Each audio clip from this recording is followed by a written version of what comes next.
Namaskara and welcome to our next session on the Yogic life.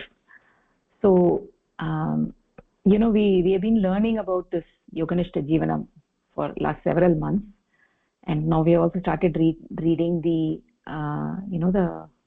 the pravachans on how this universe came about and how this whole universe is a projection, is an imagination in Paramapurusha's Chitta. Right, so today let us talk a little bit about the Yoganishta Jivanam and sadhana and bhakti and all of that, right? So we are seeing that through our pravachans we are learning more and more about Paramapurusha's leelas, how how he created this universe and all of that. So even though Paramapurusha is very very Shaktishali, right? He is the Sarva Shaktiman. He can do everything. But actually, there are two things that Paramapurusha cannot do, right? What are those two things that Paramapurusha cannot do? One is that he cannot clone himself. He cannot create another Paramapurusha, right? So that is one thing he cannot do. There is only one Paramapurusha. That is, he is one. He is singular entity. There cannot be two Paramapurushas, right? So Paramapurusha cannot create a duplicate of himself. So when we are doing sadhana, we are trying to attain that Paramapurusha. We are trying to merge with that Paramapurusha and become one. Just like if you mix salt with water, the salt merges and gets dissolved in water. Like that, we are trying to merge ourselves. We are trying to merge our Jivatma with that Paramatma. That is what we are trying to do through sadhana. And that is the only way of attaining Paramapurusha. There is no other way. That is the only way of attaining Paramapurusha. We want to become one with that singular entity, right? So we want to, by doing that sadhana, by learning it properly according to a particular technique, we are trying to decrease that distance between us and Paramapurusha and merge ourselves, merge our mind completely with Paramapurusha and become one, to become that singular entity. So that is one thing, right? So that Paramapurusha is singular entity is one thing. He cannot create a duplicate of himself. Also, there is another thing that Paramapurusha cannot do, is that he cannot hate anybody, right? He cannot hate anybody. So everybody is Santana of Paramapurusha. Everybody is the children of Paramapurusha. So how can he hate anybody? He cannot hate anybody. So just like a parent doesn't hate their children, right? They cannot hate their children. No matter what the child does, they cannot hate their children. So if the child falls down, then the father and mother, they just go after the child, run after the child and pick it up and make sure that the child is safe and make sure that he's doing good, right? So they care for the child. So like that, this Paramapurusha, the singular entity within whose chitta this cosmic this universe exists. So Paramapurusha deeply cares for every single entity because it is part of his imagination, right? So how can he have any kind of grina? He cannot have any grina bhava for his children, right? So in the universe we find that people have grina bhava towards other human beings, right? Somebody might say that they have the grina bhava towards another, but it's not like that with Paramapurusha. The Paramapurusha has deep love and affection for every entity in this universe. So nobody can actually say that that I'm a papi, I have done a lot of papa and I cannot be redeemed. That even if a person is a sudurachari, right, let him be a sudurachari. He's done a lot of papa, let him be like that, no matter what it is, right? So even such a person is deeply lovable by Paramapurusha. Paramapurusha has that love and affection for every child. So it is a matter for us to open our eyes and start walking towards him, right? So so some people the eyes open today, for some people the eyes may open after several janmas, right? So eventually one day the eyes will definitely open, right? After reading the Pashujivanam for yuga after yuga after yuga, then one day the eyes will open. They'll say that, oh, enough of this, I'm fed up of all this, I don't want all this, I don't want all this material things. No matter how much I have, that I'm not happy, right? It's not giving me that lasting happiness. That some kind of that ashanti is there, that manasik ashanti is there, right? So we have like these ashantis, right? The adhyatmika ashanti, right? You have a deep yearning for something which is long lasting, which gives you that shanti, right?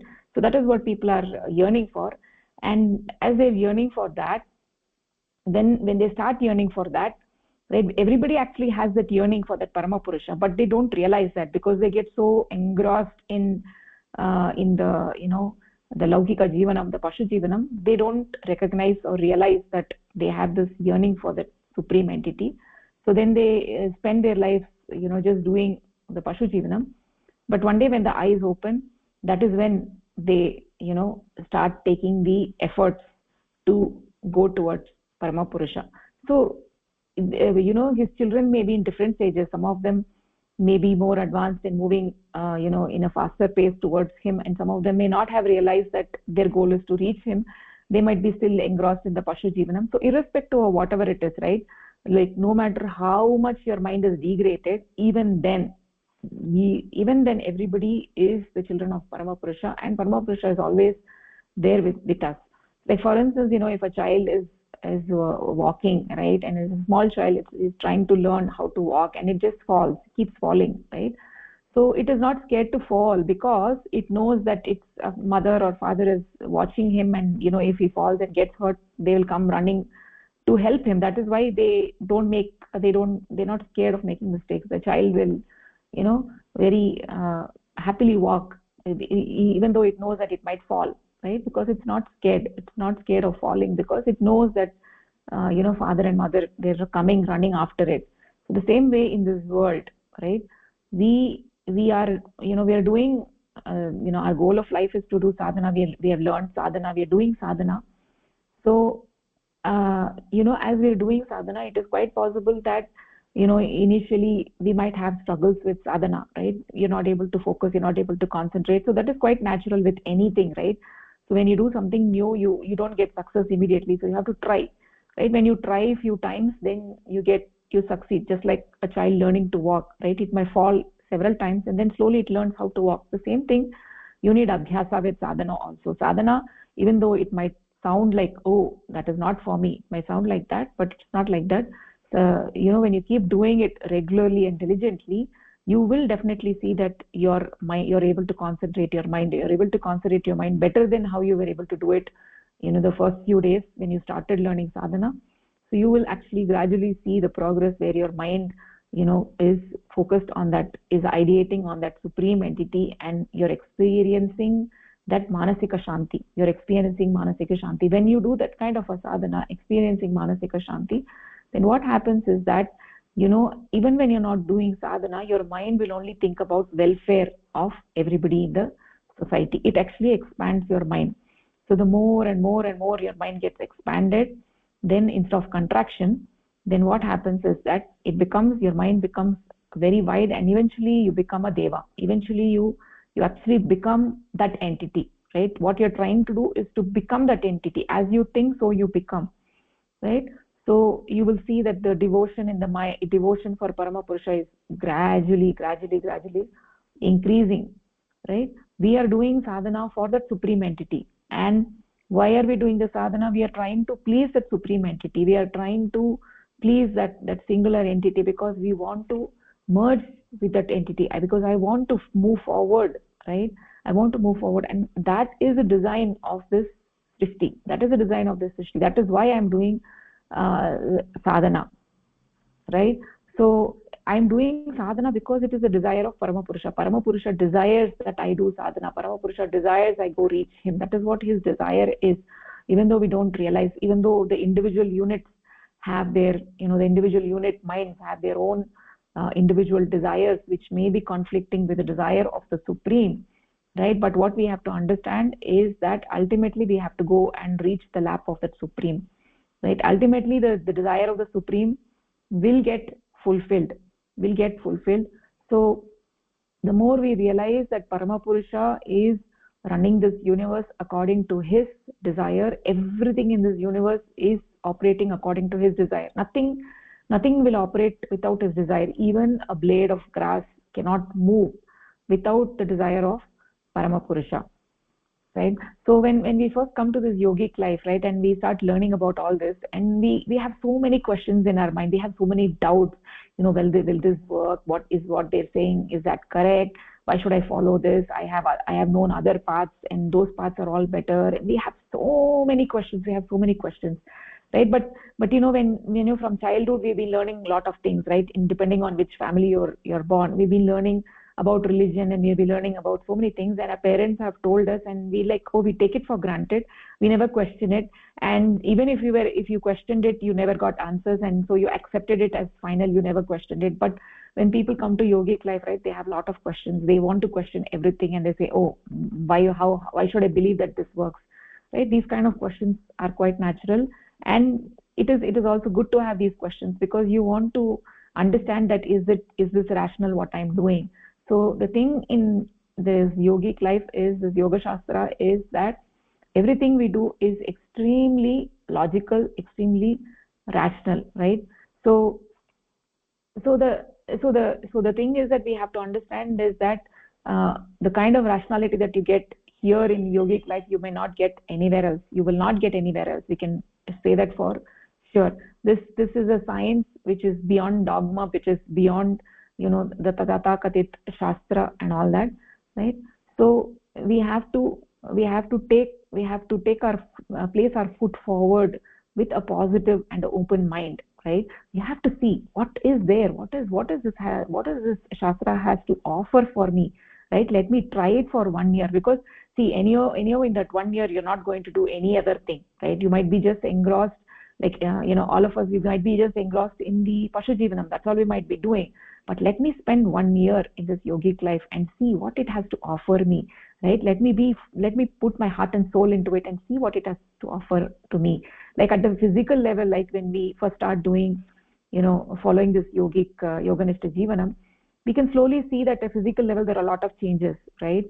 So our weight might reduce, and then the excess fat might go, we might feel more energetic, and all our health metrics may all become very good. So those are all the physical level which you get positive, you get solid evidence to say, okay, this is working for me. Right now I was actually overweight, and now I'm not overweight, my weight is under control, I've gotten rid of all my chronic illness, right, by following this yogic diet, right? So then what happens, then you get confidence, okay, what is being said over here is, yeah, it is good, it is actually working, you realize, right? That is at the physical level.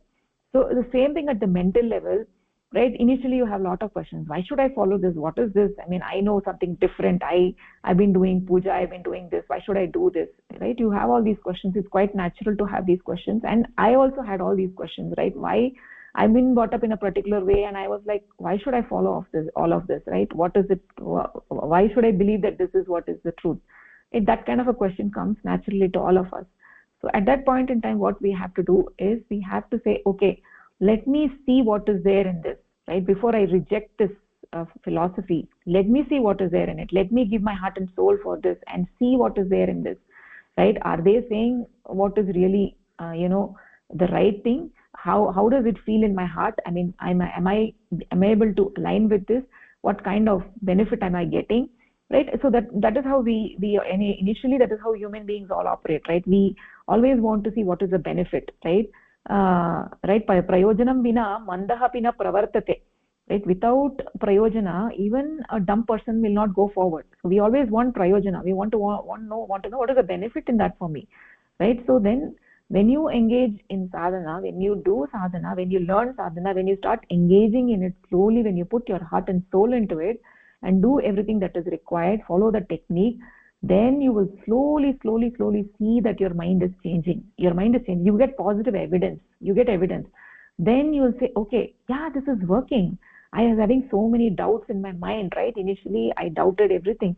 Now, yeah, this seems to be working, right? Compared to how I was like 2 years back, I'm not like that now. Now my mind is even if there is an adverse situation in the house or in the family or whatever, my mind is steady, my mind is calm, right? I'm able to come out of the situation in no time, right? Those are the things, that positive benefits that you get by doing sadhana, which you will not realize when you're doing sadhana, you'll be thinking, okay, I'm doing sadhana every day. Okay, what is the benefit? Initially, you might have all these questions, right? But when you keep doing it over and over and over, then what happens?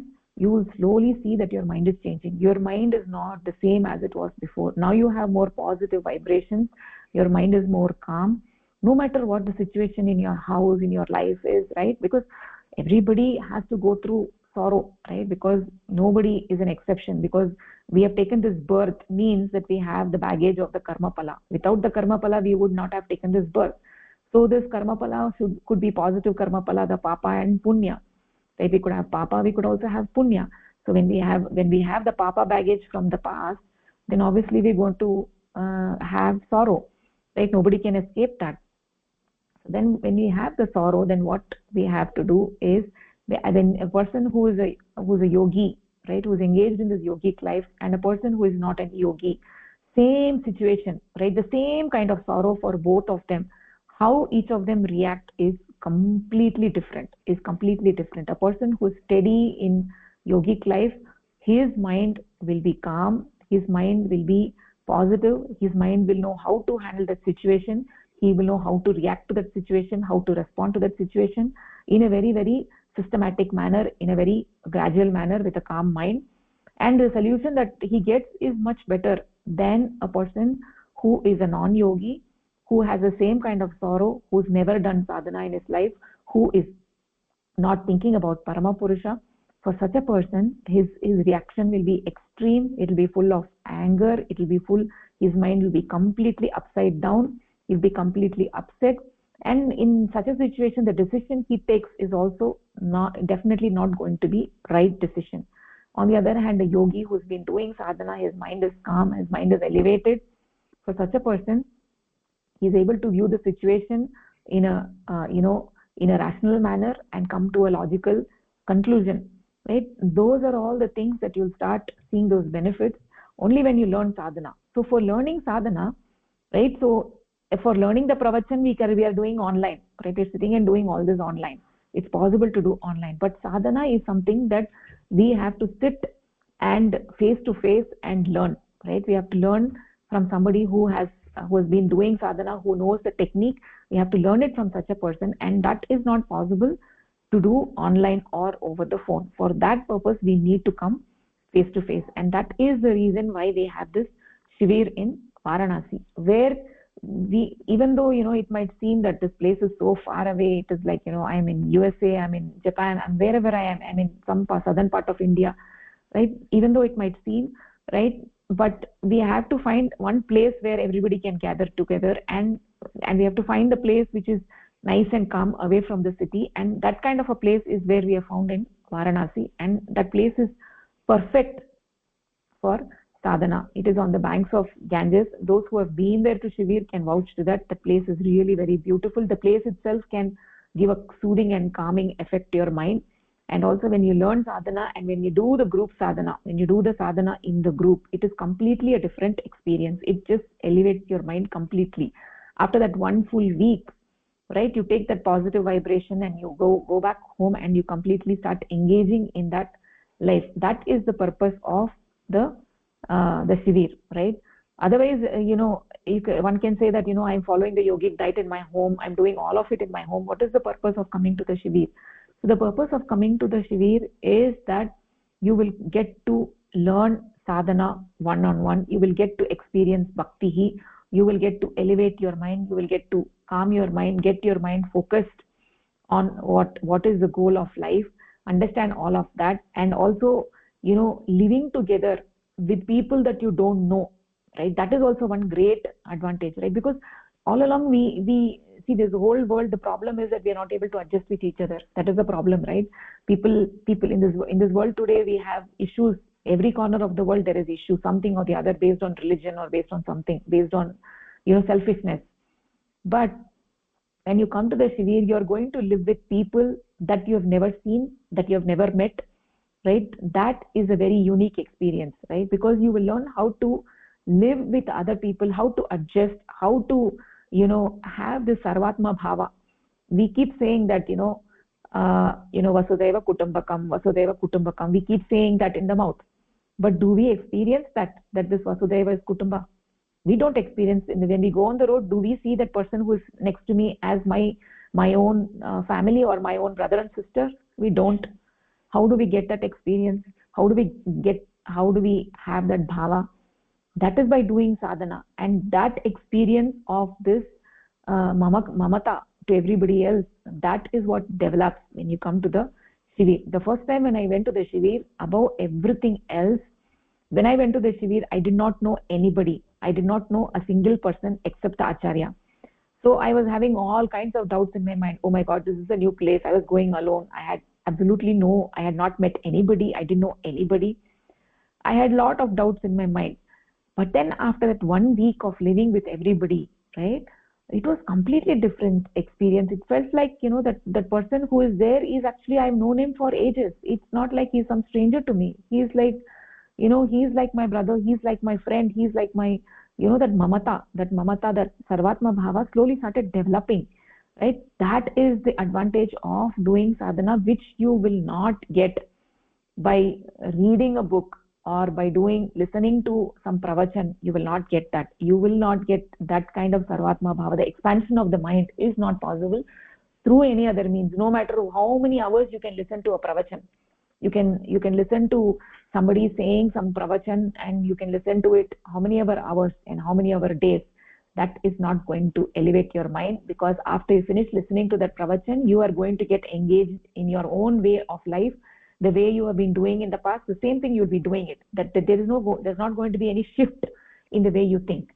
That shift is only possible by learning sadhana, by living in an environment where you have, where you don't know anybody. When you do that, what happens is that you start seeing everybody as, you see how the world is very small. You start seeing everybody as your brother and your sister. That sarvatma bhava, that mamata for everybody, right? Only when you develop this mamata for everybody in this world, then your mind can expand. Everything, from a plant, from from an animal, from everything, from an insect, everything is part of that srishti, is part of Parama Purusha, his imagination, his children. Everything is his children.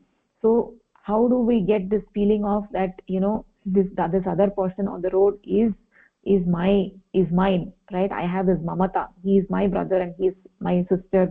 He is the same progeny of the Parama Purusha. How do we get that feeling? That feeling you get only when you learn sadhana. And for learning sadhana, you have to come to the Shivir, and it is only possible face to face. You have to sit in front and you have to hear it from a qualified teacher. Then only you can do sadhana. It is not possible to teach sadhana through phone or through any other means, and that is the only reason we have to come to Shivir. And there are many lessons in sadhana.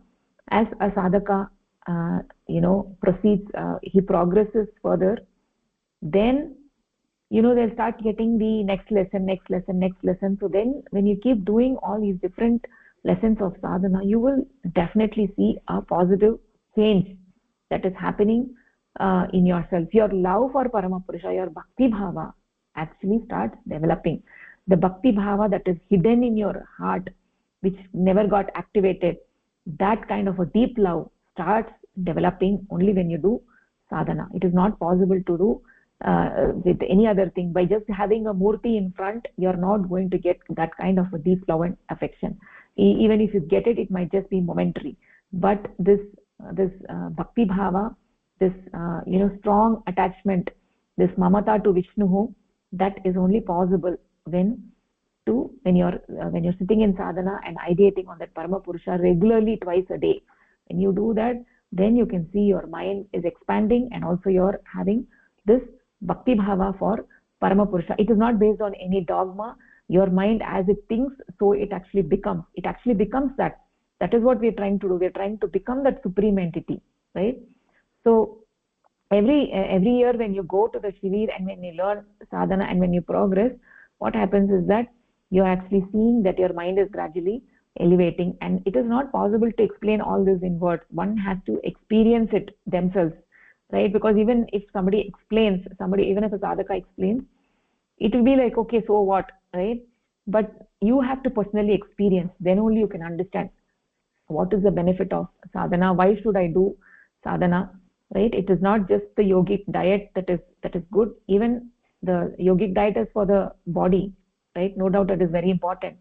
Exercise is important for the body, but above all, what is more important, to get closer to Paramapurusha, to dissolve in Paramapurusha like salt in water, we have to learn sadhana, right? So that, for that you have to come to the Shivir.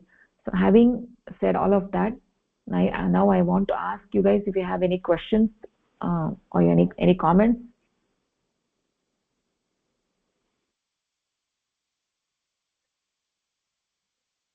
Okay, so if that is the case, then actually let us go towards our pravachan, right?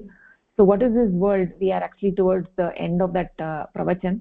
So in this pravachan we saw that Paramapurusha is anadi ananta satta, who is karana rahita, doesn't have a karana, right? And he is the cause of this jagat, he is the cause of this paridrishyamanam jagat.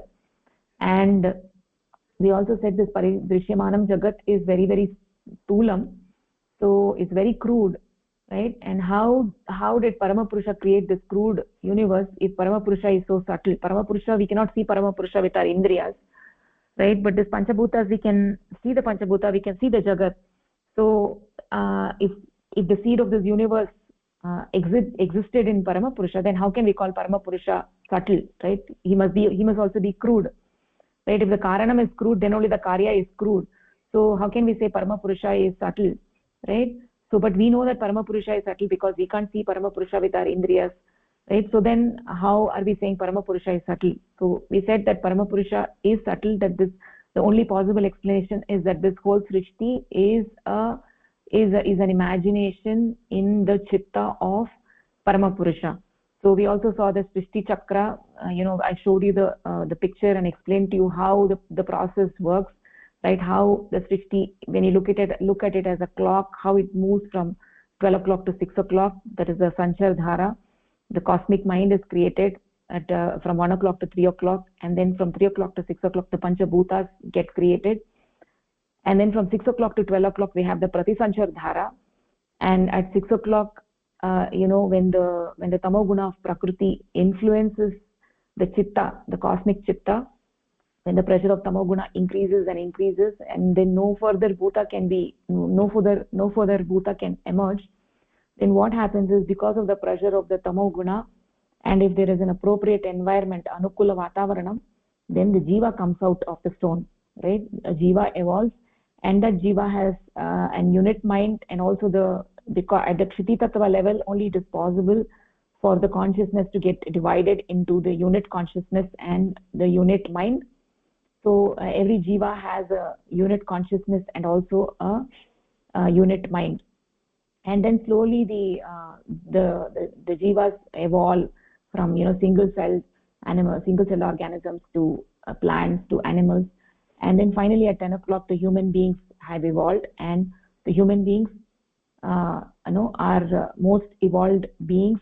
They have an advanced mind, and they have a fully reflected consciousness, right? Because they have a fully reflected consciousness, it is possible for them to move forward from 10 o'clock to 12 o'clock and to attain that Paramapurusha. They have the capacity of doing sadhana, right? So we saw all of that. All the other beings do not have the capacity of doing sadhana. Only human beings have the capacity of doing the sadhana, because they have an advanced mind and a fully reflected consciousness, right? So we saw all of that, and we say, and in the last two paragraphs of this pravachan, we said that this whole Srishti is an imagination in the chitta of Paramapurusha, right? That is actually at one level. And then we also saw how a magician who is he's using his chitta to he's imagining something in his chitta, and when the people who are around him, who are under his control, when the mind of the other people are under the control of the magician, then whatever is projected on the chitta of the magician, that is what the people around the magician see, right? That is at another level, right? So there is a magician who is able to control the aham tattva or the chitta of the other human beings within a certain radius, and those people whose chitta is controlled by that magician, they see what he sees, and for that time being whatever he creates they also see. So that is another level. And then the next level is that the standard human beings, any human being actually imagines in their own mind, they create whatever they like in their mind, and that nobody else sees, only they are able to see, right? If Ram is imagining, only Ram is able to see and nobody else is able to see, right? So the imagination of a standard human being is temporary. It lasts only as long as the imagination lasts. The same thing with a magician. The people around the magician are able to see only as long as the magician is controlling the chitta of those people, right? So those are all temporary things. But in the case of Parama Purusha, his whatever, because there is nothing beyond Parama Purusha, right? So whatever is there in within his mind, right? So this whole universe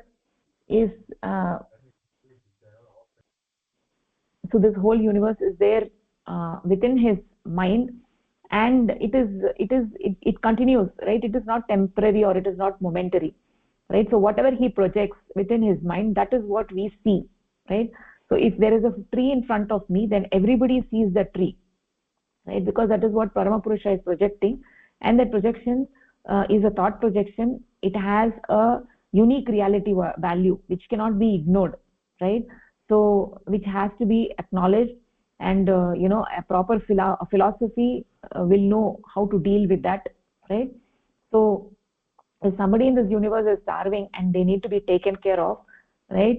So that has to be addressed, because there is a world in front of us, and we cannot say that this jagat mithya, we can't say this, because we are seeing those people who are suffering in right in front of our eyes. There are, they are also the santan of Parama Purusha, right? No matter where they are located, in whichever part of the world they may be, they are all our Vasudhaiva Kutumbakam, they are all our brothers and sisters, right? No matter whichever part of the world they may be, it is our duty to help them, because that is how because our goal is to please Parama Purusha, right? Why are we doing sadhana? We are doing sadhana to please Parama Purusha.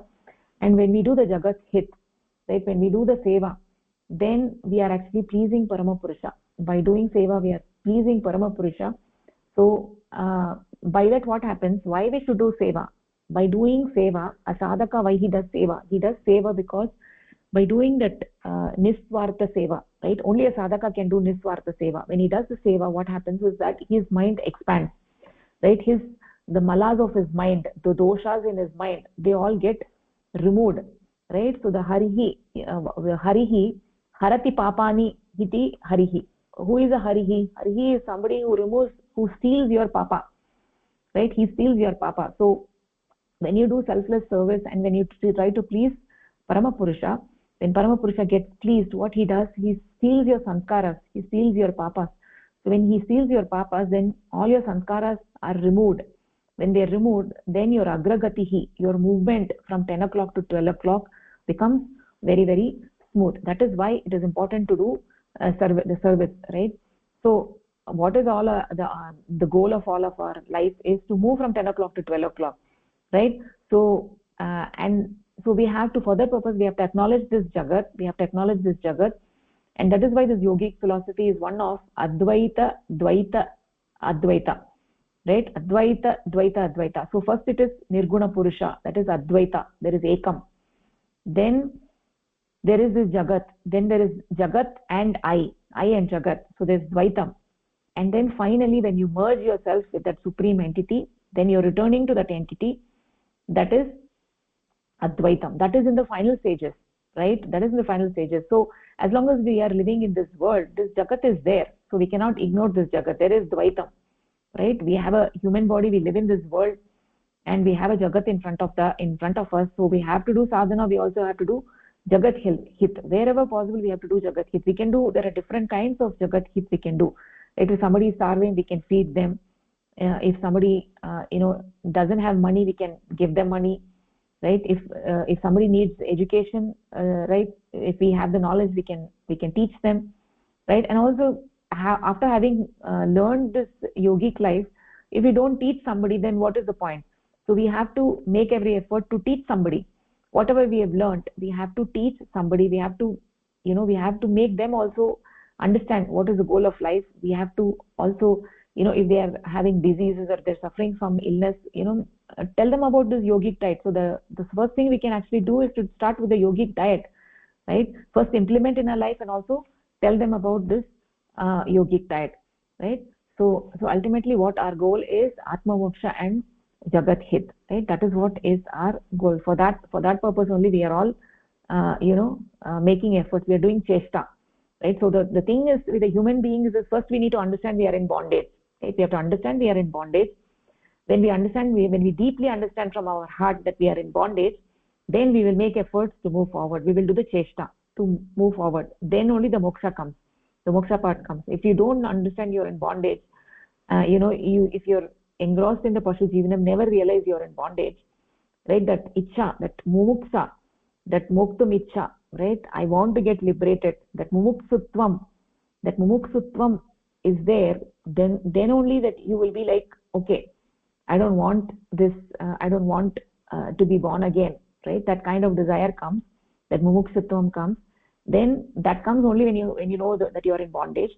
Then the next step is, okay, now I know I'm in bondage. Okay, what should I do to get rid of this bondage? What is the path, right? When you have that earnest desire, then Parama Purusha himself will appear before you and show the path, right? So if we are thinking that we've all gathered together here is just a coincidence, then it is not like that. It is not that we are here just by chance, right? Everything is happening according to his design, right? This is not just a coincidence, right? So whatever is happening, it is happening because of his desire. He desires that we should be here. He desires that we should discuss this. He desires everything, right?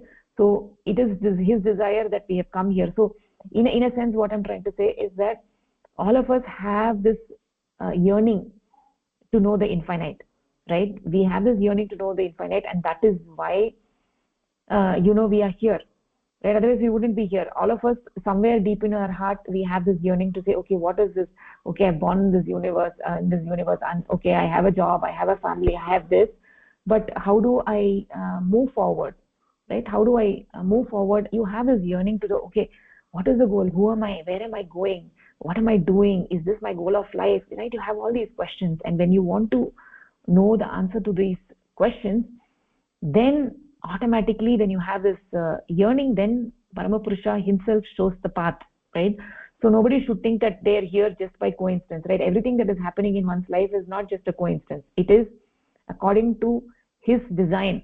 Without his design, nothing can happen, right? Not even a blade of grass can move, right? So we need to understand that, right? So that is what I wanted to actually say. Now we can actually go forward with our Karapatram. So we have the last paragraph that we need to do. So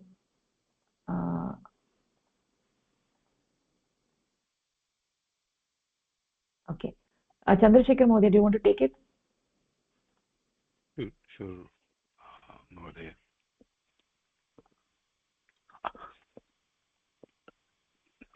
Thus, the human beings can also create objects in their thought waves, but they are only replicas of their own previous experience. They must see or hear about the object which they create in their imagination. As Brahma is non-causal, nothing existed before or beyond it to enable it to copy any object in its thought waves. Hence, the thought projections of Brahma are always new. They are not and cannot be based on past experience, like the imagination of human beings. The last and most important difference between Brahma and human beings is the difference in their characteristic property or dharma. The dharma of human beings is to do sadhana and become a mukta purusha, emancipated being, while that of Saguna Brahma is to provide an opportunity to each and every one of its units to become a mukta purusha. In fact, all the effort and trouble of the qualified supreme entity in creating the universe and the human beings in it is directed only towards the purpose of emancipating every one of its units. So in this paragraph, concluding remarks here, it's first trying to draw a distinction between human beings and the thought waves of human beings and that of Brahma, because as we have been discussing, that one perspective is that the entire universe and all the human beings and the creation is nothing but thought waves of Brahma.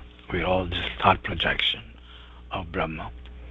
And then if you want to understand that and say, oh, what about the human beings' thoughts and human beings' thoughts and thought projections? It can only be based on our experience.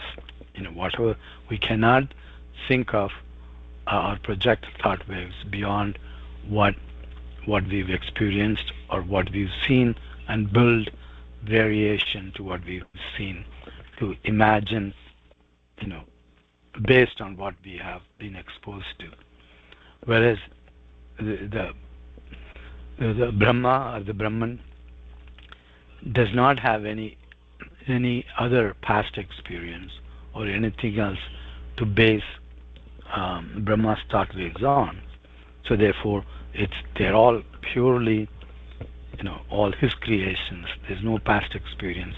And that is different between human beings' thought projections and Brahma's thought projections of the universe.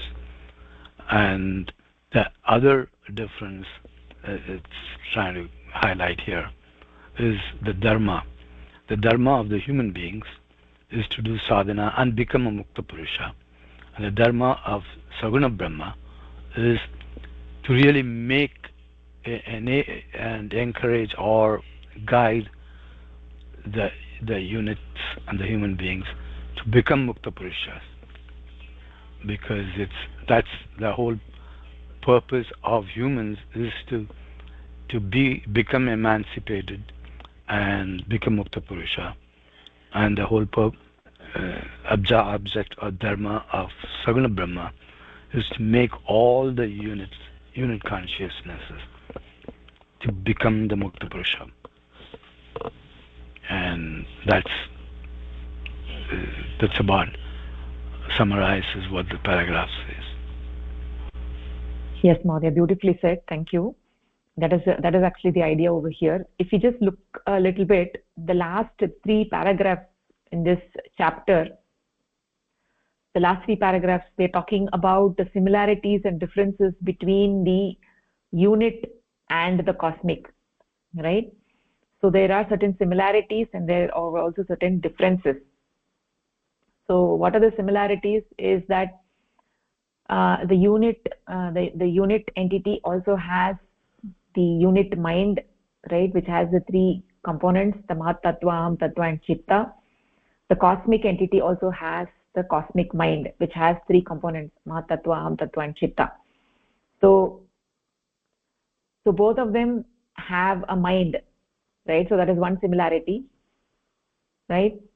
And the difference is that for that mind to function, in the case of human beings, they need this body as the adhara, right? In the case of human beings, the mind needs the body as an adhara to function, right? But that is not the case for the cosmic mind. The cosmic mind to function doesn't need a body, right? That we talked about it in the previous paragraph. So and then we also said that both of them have the ability to do kalpana. Both of them can do imagination on their chitta, right? So the Saguna Brahma is doing kalpana on its chitta and the srishti is there, and the individual beings also can do kalpana on their chitta, right? So both the kalpanas are happening. Both of them, we can't say the kalpanas are fake, right? So Paramapurusha is also imagining, and we are also imagining. And Paramapurusha's imagination, we cannot say it is fake, right? Even though the objects of the imagination may not be real, but Paramapurusha is imagining that is true, right? So in both the levels, in the individual level and in the cosmic level, the kalpana, if an individual is doing imagination, that kalpana is there in both the levels, and the kalpana is actually there. It is real. It is not a fake, right? So the imagination that is happening in the cosmic chitta has a relative reality, has a reality value for all of the creation, because nothing is outside of it, right? Whereas the kalpana which is happening in the human mind is very temporary in nature, and the human being, when the imagination ends, he realizes that it was just a dream, and that imagination is only seen by me, nobody else. If I have an imagination, only I can see it, nobody else can see it, right? You human beings having an adhara, having this body and having a world outside of their mind, right? They can grasp the things which are outside of them with using their indriyas, right? Like if there is a book in front of me, then I can see the book, right? I can hear something, I can taste something, I can use my indriyas to understand the world outside. But in the case of saguna brahma, everything is happening in its chitta, so it doesn't need indriyas, it doesn't need any indriyas, right? So in the final paragraph there are like 2 points that are being made. One is that human mind cannot create anything new, right? We can never create anything new, no matter how much we can glorify ourselves and say that I created this, I created that, but it's nothing. But it is whatever the human mind conceives, it is some combination or permutation of the things it has experienced in the past, on the basis of which it is trying to create something new, right? It is just a combination and permutation of those older things, whatever we have seen or dreamt in the past. Human beings cannot create anything new. Whereas in contrast, the cosmic mind, everything that it thinks of is new. Everything is new because there is nothing it can get from anywhere else. So the cosmic mind constantly creates new things, right? So that is one difference. And then the last difference is that the dharma of human beings is to become mukta, is to realize, is to get moksha, is to achieve moksha. Whereas in the case of Brahma is already mukta, right? And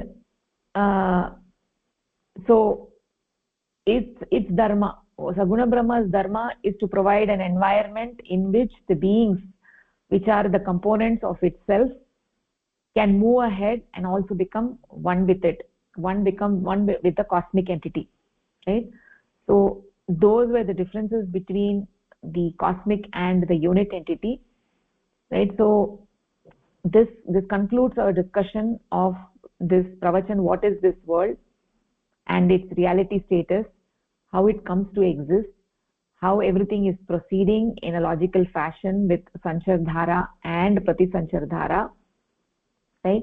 So this pravachan is a very, very beautiful pravachan, because it very beautifully explains how the srishti has come about, right? How life emerges, and how the life evolves, right? How life advances, right? All of that it very, very beautifully explains, and it provides a very, very uniquely satisfying explanation for the universe, right? So you might look in every other place, but you will not get this kind of a satisfying response to how the universe has come about in a systematic and a logical way, that you feel it is there, it makes sense, right? Okay, so that is what this pravachan was about. Any thoughts or questions before we go to the next pravachan?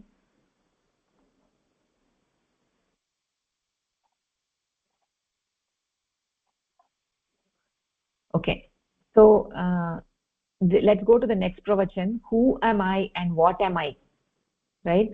So we saw the world, right? We saw the world, and now we were going to see who we are, right? Who am I is a question that always comes to our mind, right? Who am I? So let's get started with this pravachan. Lata Bhagini, do you want to read?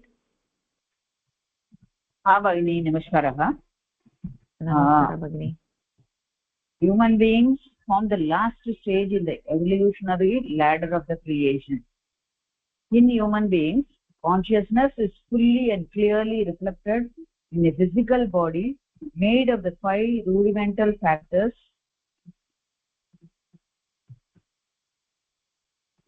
derived from the cosmic body of this qualified supreme entity, Saguna Brahma.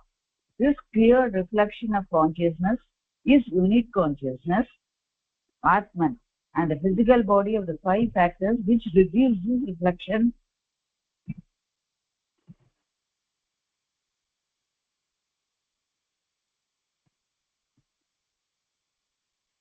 Sorry Bhagini, what is happening? No, it is getting disturbed. So I try to go to my place. No, go ahead and read. I think it should be fine now. Go ahead. Okay. This clear reflection of consciousness in each unit consciousness, Atman, and the physical body of the 5 factors which receive this reflection is called the human body. Thus a human being has unit consciousness, Atman and body. Being the processor of these two shows that a human being is neither of these. If human beings were Atman, unit consciousness, they could not claim it as their Atman. And alternatively, where they bodies only, they could not say this is my body. They are different from these two. There is some other entity in human beings which claims the possession of Atman and body. That other entity appears to be the owner of Atman and the body. What then is the other entity? So now this starts with this one, that human beings forms first the last stage of the evolutionary ladder of creation. And in human beings, consciousness is fully and clearly reflected in a physical body made of the 5 rudimental factors derived from the cosmic body of the qualified supreme entity, which is the Saguna Brahma. So this clear reflection of consciousness is the unique consciousness, Atman, which is in a physical body, which is kept in the physical body with the 5 factors and which receive this reflection. And this unit is together called the human body. So the human body has the Atman, the unit consciousness, and a body which sees the Atman. So being the processor of these two shows that human being is neither of these two. He is just only the processor. If human beings were Atman, they could not claim it as their Atman, and alternately, if there were only bodies, they could not claim that this is their body. They are different. The human beings are different from these two. So we can conclude there is some other entity which claims the possession of the 2 units, that is the unit consciousness, Atman, and the body of the human being. The other entity only seems to be the owner of this Atman, the unit consciousness and the body. Now the question arises, what is that other entity? This paragraph explains that. So we have to go to explore next. What is the other entity? Nicely said, Bhagini. Yes. So we know in the Srishti Chakra there is this outbound trip, the Sanchar Dhara, in which the Paramapurusha, who himself is the Samagri, where the Paramapurusha is getting, progressively he is getting bound up, right, by the gunas of Prakriti, by the 3 gunas of Prakriti. He comes into Bandhan, right, where Paramapurusha comes into bandhan due to the bandhani shakti of prakriti, right? So that results in the bhuma man with the 3 components, and then the panchabhutas, and finally the kshiti tattva evolves in the last phase, right?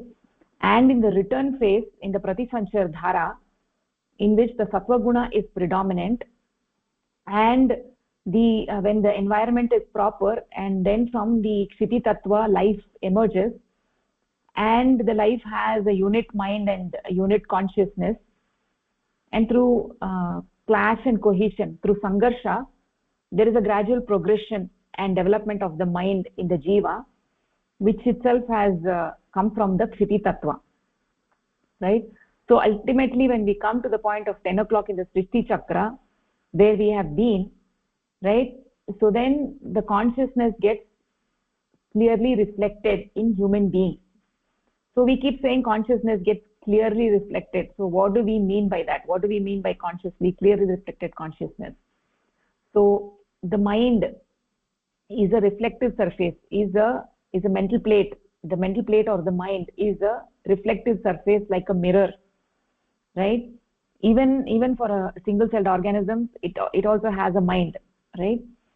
So the difference being that when we get to 10 o'clock, right, every being has a mind, but what is the difference is that when you get to 10 o'clock, right, we say we have a clearly reflected mind. So what do we mean by that?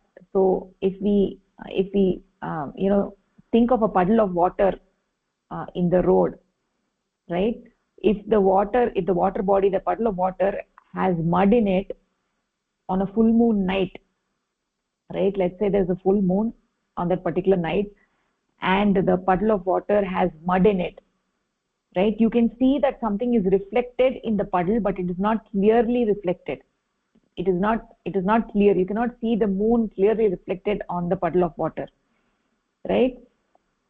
So but when the water is clean, right, then what happens is that you get a full reflection of the full moon. You can see the moon, which is very clearly reflected in the water. In the same way, the mind of every living being is reflecting the supreme consciousness within it, right? In all living beings which are less developed, that reflection is not very clear, right, because the mind is not developed, so therefore it cannot reflect that consciousness clearly.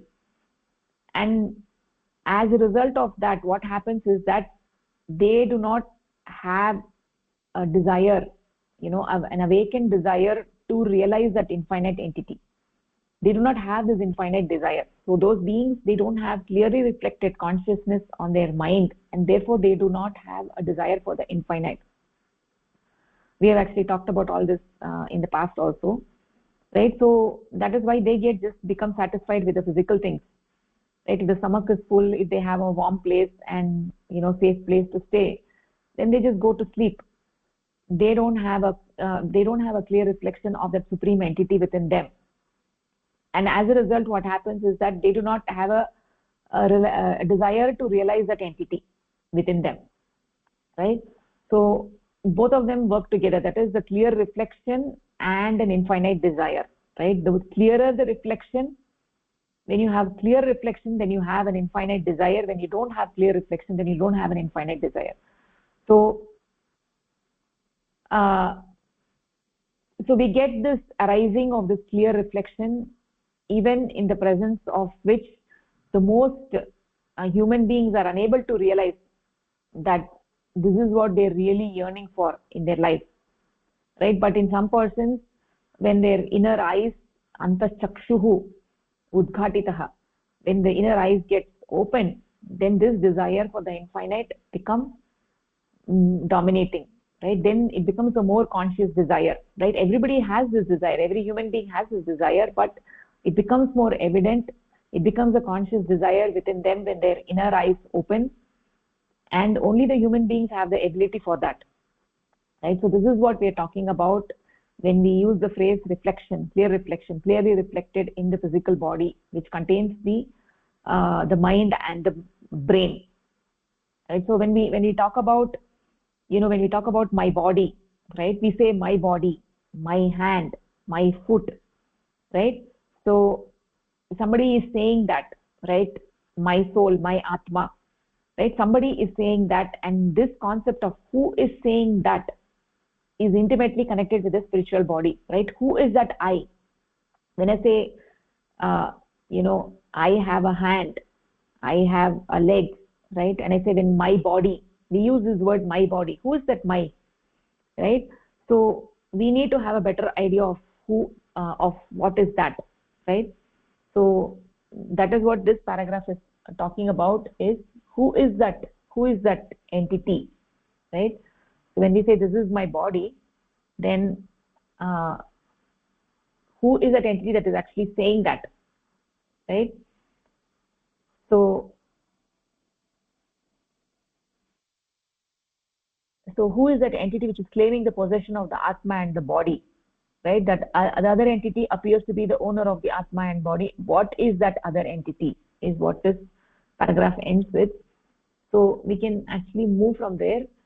Suchitra Bhagini, do you want to take the next paragraph?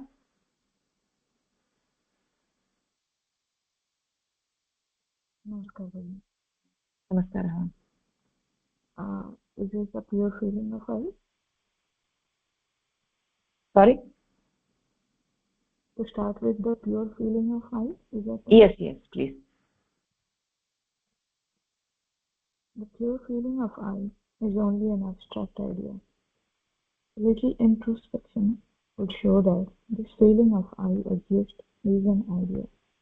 It comes about as a result of thinking. This feeling of I can come only when there is consciousness, and it is with consciousness or jnana that one can take an idea and think or perform some action. The feeling of I is therefore a mental projection of consciousness. Or to be explicit, it can be said that without consciousness or jnana, the knowledge of existence, and thereby the idea of the feeling of I, cannot be formed. Atman is unit consciousness or unit Purusha, and it is within the scope of Saguna Brahma. It will be qualified by the principle of Prakriti in the same way as has occurred in the case of Purusha in Saguna Brahma. It is due to the qualifying influence of the sentient principle of Prakriti that Atman acquires the knowledge of existence, or the pure feeling of I comes into being. It is by this idea of existence that the feeling of I is formed, and hence the individual's identity as I is this idea only. This is thus only a projection formed due to the qualifying influence of sentient Prakriti on unit consciousness. This feeling of I is therefore not Atman or unit consciousness. The human being's individuality or their feeling of I is not unit consciousness. It is only an objective idea of unit consciousness, the knowledge of which comes about by the qualifying influence of Prakriti. Human beings' feeling of I is thus entirely dependent on unit consciousness, just as the existence of a plank of wood is dependent on a tree. The plank can be called a tree, and similarly, this entity of I, the plank cannot be called a tree, and similarly, this entity of I cannot be unit consciousness. It is only an idea dependent on unit consciousness, formed as a result of the qualifying influence of sentient Prakriti on it. So it talks about this idea of the every now and then we claim it is I do, and I think, I see, and all those. So if we do a little thinking on this, who is this I we are talking so much about, and we do an analysis of from where this I has originated, and for doing any action for that matter, it starts with the, like, who is the one who is performing. It is I perform, or I see, or I do, all that. So this is a jnana or knowledge that I exist. There is some existence which claims the ownership of a person is doing or a person is seeing. And if we go deeper and see who is this I, we cannot say this I is the Atman, or the unit consciousness which has come from the Paramapurusha. Deep down, we see, like how we have seen in the cosmic level, how the Saguna Brahmas, the cosmic mind is created, and how the Prakriti influences the Purusha, and the different bhutas are created and all those. So similarly, the unit consciousness also gets influenced by the Prakriti, and it comes into that bandhan, the bondage, and under that influence, under the influence of the sattva guna of the Prakriti, the unit consciousness projects itself as this pure I, or this I feeling gets created or generated. But yes, it is an idea only, since we do not see this I, and this I doesn't refer to the body. It is still in the subtle level only. So it is the feeling of I, but again, it is neither your body nor your Atman, because Atman, it is the Prakriti which has influenced, which is the unit consciousness, and this is something which is generated out of the unit consciousness, but it is not the Atman. Yes, but this idea that generated of this feeling of I has come from the unit consciousness. So we can say that the feeling of I is dependent on the unit consciousness, but it's not the vice versa. The unit consciousness can exist even without this feeling of I.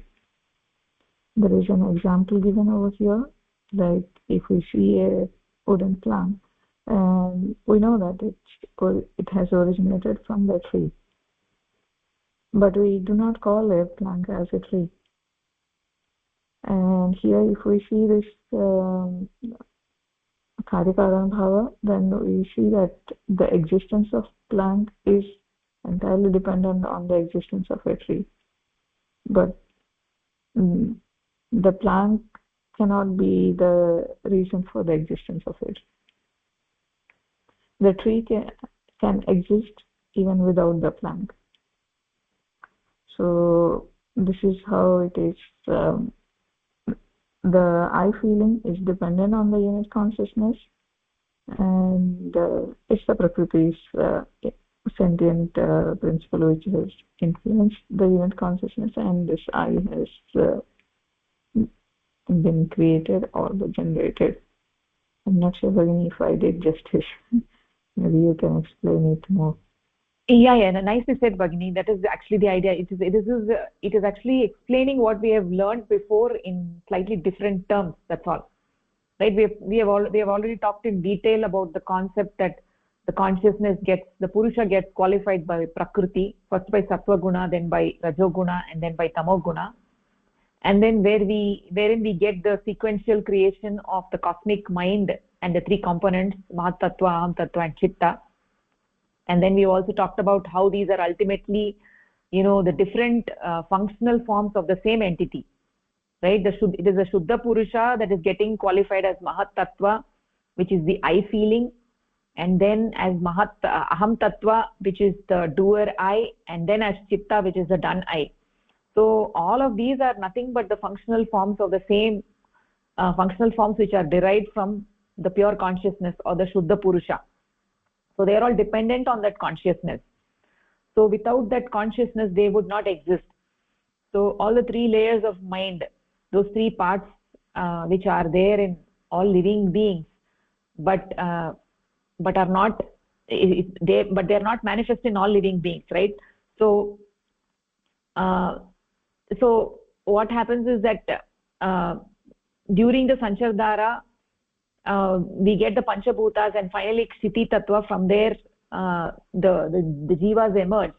The Kshiti Tattva appears very crude, but it looks crude, right? But it is actually made of Paramapurusha. It is made of Paramapurusha, but because of the impact of Prakriti, it is lying dormant, where the consciousness is not reflected at all in that stone, right? It is lying dormant, right? So it is all the act of the Bandhani Shakti of the Prakriti, right? So the mind is also made of Purusha. So everything is coming out of that Purusha.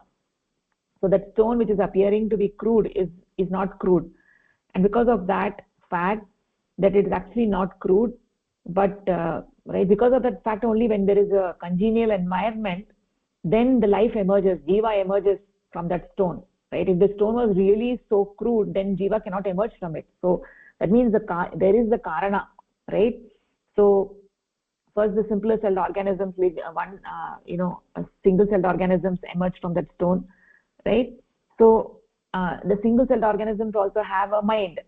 So in a sense that Kshiti Tattva is actually it appears dormant, but it is nothing but made of Purusha only. So through clash and cohesion, then slowly through ages of development, we come to the stage of human beings, and they have a mind which has all the three functional forms, right? Three functional forms being active, right? The Aham Tattva, Mahatattva and Chitta. So all of these forms are derived from that Purusha only. So it happened in the phase from 12 o'clock to 3 o'clock, and then those three actually became in a sleeping state through the creation of Panchabhutas, right? But they're still there, the consciousness is still there, right? So they are all in qualified form. Because of that only they are able to emerge again at 6 o'clock in Anukula Vatavaranam, right? So that is what is exactly explained in this paragraph. That very notion is, what is this pure I feeling, this feeling of I? It is something which derives directly from the Atma, right? In the absence of Atma, this feeling of I could never arise. It is a functional form due to the qualification of the Prakriti, right? But the ultimate existence of that is the Shuddha Purusha, Shuddha Purusha or Paramatma, right? The Paramatma from which the Jivatma emerges ultimately through the Kshiti Tattva. So we get that possibility of separation of the jivas only at the Kshiti Tattva. So where we get the separation of the Jivatma and Paramatma, and also we have at 6 o'clock we get the separation of the Jivatma, not Paramatma. We get the separation of the Jivatma and the unit mind.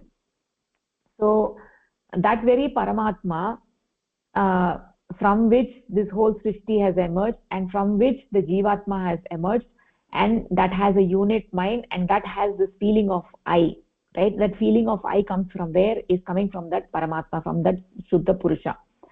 So in this paragraph, that is the essence of it. So all of us have this I feeling, and that I feeling is derived from that Atma, from that Paramatma, through the qualification of Prakriti, right? So that is how we get this feeling of I. So we need to talk more about how we have come to this stage, right? We have to know how we have come to this stage. So we know that we get this feeling of I only because of Purusha, right? Purusha is there, and that is how that modified into the feeling of I. If I weren't there, then I would not get the feeling of I, right? So it is all due to the influence of Prakriti on Purusha that consciousness gets modified into these three components: the feeling of I, doer I, and the done I. And that exactly is what is being described in this paragraph. There is a question over here. This I feeling that we have got, it has come from this, as you said, from 6 o'clock. The separation has happened from the Paramapurusha to the unit consciousness. So now So this individual unit consciousness came only from the Saguna Brahma, right? And Yeah. due to that separation, this I feeling has arrived. Is that so? Because until then, it was one only. And once it started with the Ekakoshi Jiva and all these things, then only this separate I feeling has been created due to the separation from the Paramapurusha. Or No, the I feeling was already there, right? It is not that the unit mind got created at 6 o'clock. The mind was already there. The cosmic mind was already there, and the cosmic mind already had this I feeling, because the cosmic mind also has the Mahat Tattva, Aham Tattva, and Chitta. So it has the Mahat Tattva, therefore it has the I feeling, right? That cosmic mind, it is only at the 6 o'clock when life emerges, the unit mind also emerges. It is not like the unit mind is getting created newly, right? So when that unit mind emerges, so the unit mind also has this Mahat Tattva, so there is this I feeling, right? So that I feeling gets attached to that Jiva. So the seed was there when the cosmic mind got created. That time the seed of the unit mind was also there inside. It Yes. only took shape at the Srishti Chakra when it reached 6 o'clock in Yes. the form of this. It just emerged. It just got divided. It got separated. What was already there, it emerged as a unit mind. It got divided and emerged as a unit mind. Hmm? So this I feeling was there from the very beginning. Yeah, from the very beginning it was there. Yes, it was there. So when we say mind, it always has these three components. So it always has these three components in the sense that in the initial stages of development, some of the components may not be in active form. They may be in the seed form. They may not be in active form. But as the jivas progress through clash and cohesion, then the mind slowly becomes more and more active. All the other layers of the mind also become active. That is why when we reach 10 o'clock, all the components of the mind are fully active. And when we are talking about this Pratisanchar Dhara, so from 10 o'clock to 12 o'clock, is it like letting go of this individual level I feeling? Yes, exactly. It is the culmination of that individual life. Okay. So it is that individual I again goes back to the Seven Brahma, the cosmic mind. Exactly. You're merging that individual I into the cosmic I. That is what is the process of moving from 10 o'clock to 12 o'clock. Okay. So the jiva goes on like this, and Srishti goes on like this. How does this jiva go back to the Nirguna state then, the Paramapurusha? That is in this pravachan we have seen that by doing sadhana, that is how it goes to the Nirguna state, right? By doing that sadhana, what happens is that we are able to merge into that Nirguna Purusha. It is only possible through sadhana. Right? So you should know that you are in bondage. When you know you're in bondage, then you take efforts to do sadhana. When you do sadhana, then what happens is that your mind completely dissolves. By doing sadhana, your mind completely dissolves. Then what happens? The Jivatma merges with the Paramatma. So as long as the unit mind is there, then the unit mind merges with the cosmic mind. So that is only still at the Saguna state. Right? To attain the Nirguna state, the mind needs to be completely dissolved. That individuality needs to be completely dissolved. All the layers of the mind needs to be dissolved, just like the salt dissolving in water. So when you don't have any individuality, you don't have that mind, right? Then what happens is that your Jivatma merges with the Paramatma, with the Nirguna Purusha. So that is the culmination point of the Jivatma. There is a culmination. Your individuality as Ram, Shyam, Gita, Govinda, whatever, that completely dissolves. So you no longer have that individuality. So when you don't have any individuality, whatever you're doing action is actually you're doing action for Paramapurusha as his hands and legs, not as your individual entity. So by doing that, in your having this Brahma Bhava on a day-to-day basis every minute of the day, and also by doing sadhana and expanding your mind, then what happens, eventually the mind gets dissolved during the sadhana. When you're in samadhi, so when you have the nirvikalpa samadhi, then the mind completely dissolves and the jivatma merges with the paramatma. That is when you're alive, that is in samadhi. Then at the time of death, what happens is that you get the moksha. It's called moksha. When the jivatma merges with the paramatma, it's called moksha.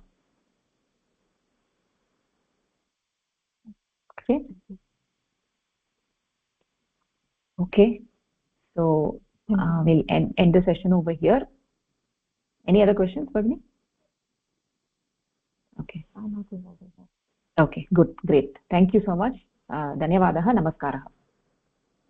Dhanyavadaha, namaskaraः. Namaskaraः.